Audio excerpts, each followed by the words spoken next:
Samsung is taking a completely different approach with the Galaxy S26 Ultra's camera upgrade, and it's a big one.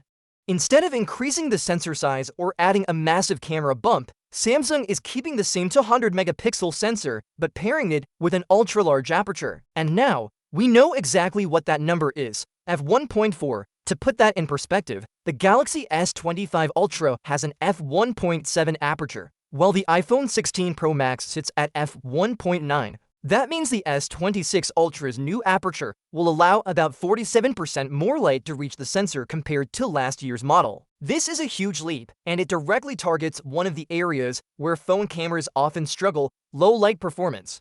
The upgrade won't just impact photos. Videos are set to see an even bigger improvement with the Galaxy S25 Ultra. Samsung already managed to close much of the gap with Apple in low-light video quality, but there's still room to get better. And this combination of a wider f1. For aperture with the improved image signal processor, the Snapdragon 8 Elite Gen 2 chip could push Samsung ahead in nighttime shooting.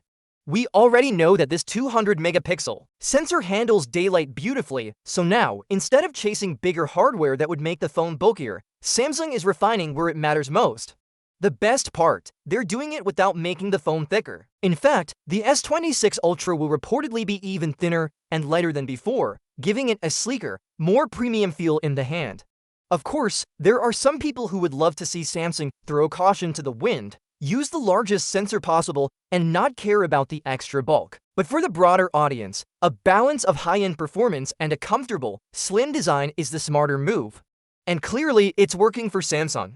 Looking at the sales numbers, the S25 series reached 20 million units sold. That's a 12% jump compared to the S24 series over the same time frame. Interestingly, the base model S25 saw the most year-on-year growth, followed by the S25 Plus, and then the S25 Ultra. Even the Galaxy S25 Edge performed well, selling 650,000 units in just a month. Thanks to that success, Samsung will continue with the Edge lineup in the S26 series. The Galaxy S26 Edge is shaping up to be a unique device.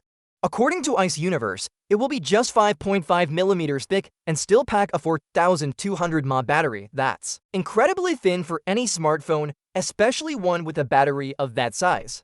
It's a feat of engineering that deserves some applause. And just like the Ultra model, the S26 Edge will be powered by the Snapdragon 8 Elite Gen 2 chip. This means both phones will deliver top-tier performance and efficiency. Whether it's gaming, multitasking, or battery life, they're going to be serious contenders in the flagship space. But there's another major upgrade for the S26 Ultra that shouldn't be overlooked: RAM speed. The phone will have memory capable of transferring data at 10.7 gigabytes per second. That's around 11% faster than the 8.5 gigabytes per second speed of the S25 Ultra's RAM. Faster RAM means quicker app loading, smoother multitasking, and a boost for demanding tasks like gaming. It also enhances AI processing, which is becoming more important as smartphones pack in more on-device AI features. So when you combine a significantly larger aperture for better low-light shooting, faster RAM for performance gains, and a slimmer, lighter body without sacrificing power, you can see why the S26 Ultra is shaping up to be one of the most refined flagship phones Samsung has made. The focus here isn't on throwing in the biggest sensor or making huge design changes just for the sake of it. Instead, Samsung is making precise, high-impact upgrades that improve the real-world experience, better low-light photos and videos, faster performance, and a design that feels more comfortable to use every day. The Galaxy S26 Edge will also stand out in its own way, thanks to its ultra-thin build and impressive battery capacity. It's rare to see a phone that slim still pack flagship-grade specs, so it could attract people who want performance without the bulk. All in all, Samsung's strategy with the S26 lineup seems to be about refinement and smart engineering, rather than chasing spec sheet extremes.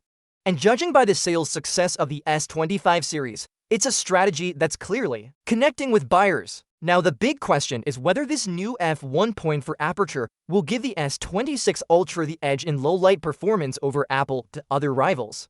If the improvements are as significant as they sound, we might be looking at one of the best all-around smartphone cameras ever made. With the Snapdragon 8 Elite Gen 2's upgraded ISP, faster RAM, and Samsung's already strong daylight performance, the low-light gains could be the missing piece that puts them on top. So what do you think about Samsung's choice to focus on aperture rather than going for a bigger sensor? And could this be the upgrade that makes the S26 Ultra the go-to choice for camera enthusiasts? Share your thoughts in the comments. Thanks for watching. Until next time, peace out.